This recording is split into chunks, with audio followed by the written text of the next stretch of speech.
What if your client isn't lazy or resistant or unmotivated, but what if their brain is just in survival mode? Because if you're coaching burnout, then that's what's really happening. By the way, I'm Kelly Swingler. I've lived through burnout twice. The second time it nearly killed me. And since then, I've coached over 700 leaders through burnout, and I've trained coaches from 14 countries to do the same. And I founded the Burnout Coach Collective to make sure that no coach causes harm that they can't see. So when we talk about motivation or mindset, we're talking about the prefrontal cortex, the logical planning part of the brain, the part of the brain that you know as you, right? But under chronic stress, that part, that goes offline. And the body floods with cortisol and adrenaline. And the amygdala, that's your brain's fear center, well, that part takes over.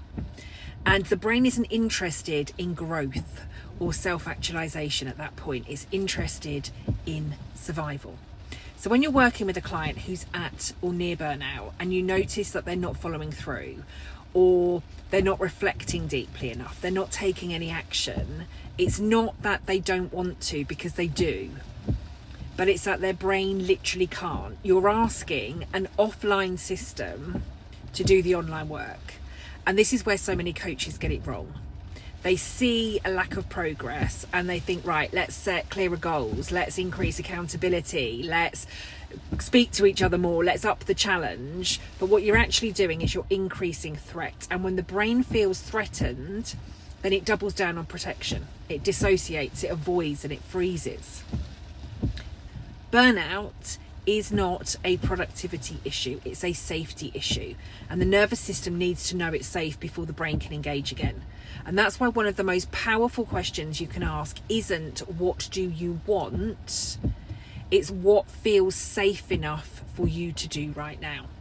Because until safety is restored, then logic doesn't stand a chance.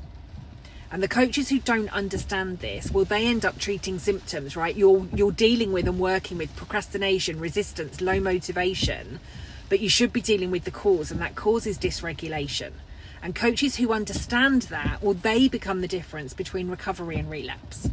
So if you want to keep your clients safe and learn to spot the brain signs before burnout takes hold, this is the kind of work that I train coaches in every single day. And if you want to explore it with others who care as much as you do, then DM me and I'll send you a discount code for the Burnout Coach Collective that is launching on December 1st.